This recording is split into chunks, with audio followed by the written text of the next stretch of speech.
আসসালামু আলাইকুম রহমতুল্লাহ। এই পবিত্র শবে বরাতের রাতে পবিত্র কোরআনুল কারিমের ছোট্ট এই ইস্তিগফারটি যদি মাত্র 5 বার পাঠ করে মহান মালিকের দরবারে দোয়া করতে পারেন, আপনি যেই দোয়াই করুন না আল্লাহ তাআলার দরবারে, সাথে সাথেই সেই দোয়া আল্লাহ তাআলা কবুল করে নেবেন এবং সবচেয়ে বড় পুরস্কার দান করবেন। আপনার পেছনের সমস্ত গুনাহ ক্ষমা করে দিবেন এবং পূর্ববর্তী গুনাহের সমপরিমাণ নেক আপনার আমলনামায় যোগ করে দিবেন ইনশাআল্লাহ। প্রিয় দর্শক, যে ব্যক্তি চায় তার জীবনের সকল গুনাহ ক্ষমা করিয়ে নিতে এবং যে ব্যক্তি চায় আল্লাহ তাআলার দরবারে তার সকল মুনাজাত কবুল করাতে, তাহলে সে যেন আজকের এই ভিডিওটি সম্পূর্ণ দেখে এবং এইখান থেকে পরিপূর্ণভাবে আমলটি শিখে পরবর্তীতে সেও আগামী 26শে ফেব্রুয়ারি সোমবার দিবাগত রাতে শবে বরাতের রাতে সে উক্ত আমলটি করে আল্লাহ তাআলার দরবার থেকে অনেক ফায়দা লুটে নেবে ইনশাআল্লাহ। তো চলুন আজকের ভিডিওর মূল আলোচনায় প্রবেশ করি। দেখুন, এই জীবনে তো গুনাহের কাজ কম করলাম না, কিন্তু একটিবার মহান মালিকের দরবারে এক ফোঁটা চোখের পানি ফেলেও আল্লাহ তাআলার দরবারে কখনো বলিনি, হে দয়ার মালিক, তুমি আমার জীবনের সকল গুনাহ ক্ষমা করে দাও। অথচ নবী সাল্লাল্লাহু আলাইহি ওয়াসাল্লাম বলেন, আমার কোনো উম্মত যদি আল্লাহ তাআলার দরবারে কেঁদে কেঁদে গুনাহের জন্য ক্ষমা চায়, ওই চোখের পানি নাকের ডগার নিচে আসার পূর্বেই আল্লাহ তাআলা সাথে সাথে তার জীবনের সকল গুনাহ ক্ষমা করে দেন। আমরা আখির নবীর উম্মত হয়ে আজ পর্যন্ত আল্লাহ তাআলার দরবারে একটু গুনাহের জন্য ক্ষমা চাইতে পারলাম না। অথচ নবী মুসা আলাইহিস সালামের জামানায় একটি পাথর কেঁদে কেঁদে আল্লাহর দরবারে ক্ষমা চেয়ে নিয়েছিল। হযরত মুসা আলাইহিস সালাম একদিন তুর পাহাড়ের দিকে যাচ্ছেন আল্লাহ তাআলার সাথে কথা বলবেন। এমন সময় তিনি দেখলেন রাস্তার পাশে একটি পাথর অঝোর দাঁড়ায় কান্না করছে। নবী মুসা আলাইহিস সালাম পাথরের কাছে গিয়ে নিশ্চিত হলেন যে পাথরের মধ্য থেকেই কান্নার আওয়াজ আসছে। তখন নবী মুসা আলাইহিস সালাম সেই পাথরকে জিজ্ঞেস করলেন, হে পাথর, কেন তুমি কাঁদো? কি এমন তোমার দুঃখ কষ্ট? নবী মুসা আলাইহিস সালামের কথাতে পাথর জবাবে বলল, হে আল্লাহর নবী মুসা, আমার কাদার একটা মাত্র কারণ হলো আমি শুনেছি আল্লাহ তাআলা জাহান্নামের আগুনকে প্রজ্বলিত করবেন মানুষ ও পাথর দিয়ে।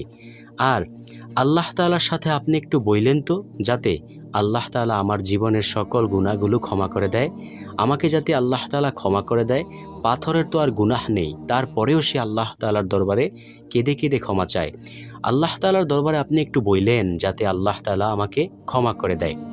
নবী মুসা আলাইহিস সালাম পাথরের কথা শুনে আল্লাহর দরবারে চলে গেলেন কথা বলতে।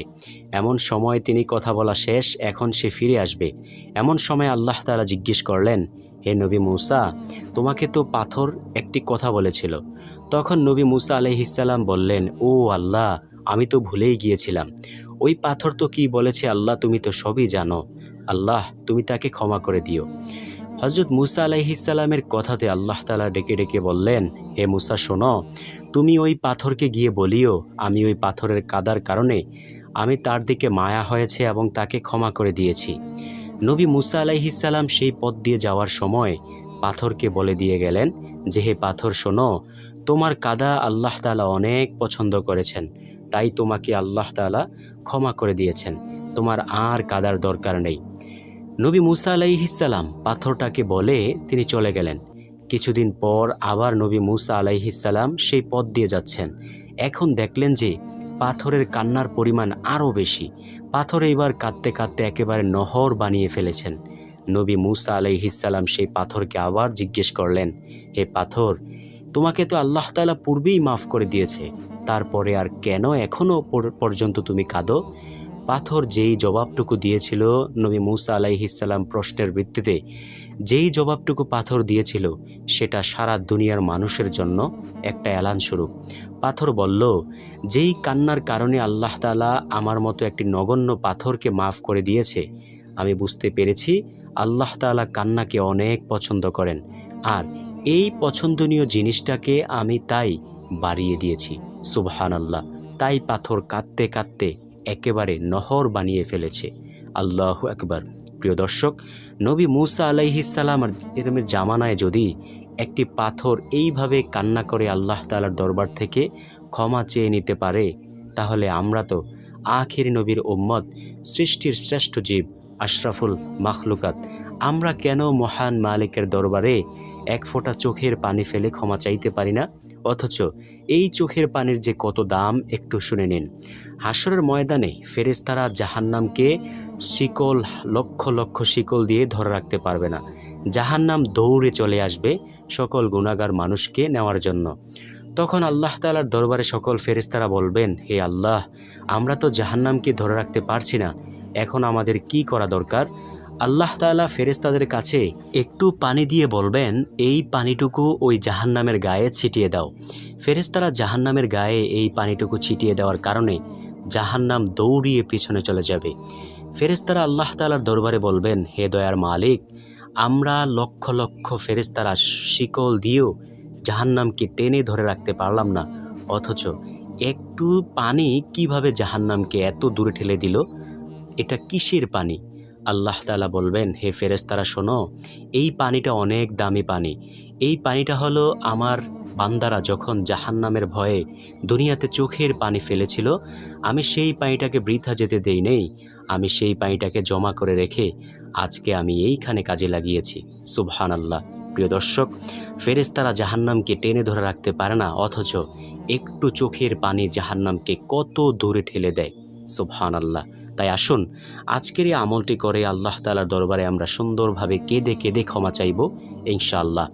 আমলটি করার জন্য আপনাকে সর্বপ্রথমে শবে বরাতের রাতে এশারের সালাত আদায় করে, আপনি যদি নফল সালাত পড়েন তাহলে নফল সালাত আদায় করে চুপিসারে সেই জায়গায় বসবেন। তারপর নবী মুহাম্মদুর রাসূলুল্লাহ সাল্লাল্লাহু আলাইহি ওয়াসাল্লামের উপর কয়েকবার দরুদ শরীফ পাঠ করবেন। আমি সাজেস্ট করি সাল্লাল্লাহু আলাইহি ওয়াসাল্লাম এই সবচেয়ে সংক্ষিপ্ত দরুদটি পাঠ করবেন। তারপর পবিত্র কোরআনুল কারিমের এই আয়াতটি পড়বেন, সেটা হলো রব্বানা যালামনা আনফুসানা ওয়া ইল্লাম তাগফির লানা ওয়া তারহামনা লানাকুনান্না মিনাল খাসিরিন। এটা কিন্তু হযরত আদম আলাইহিস সালাম পড়েছিলেন।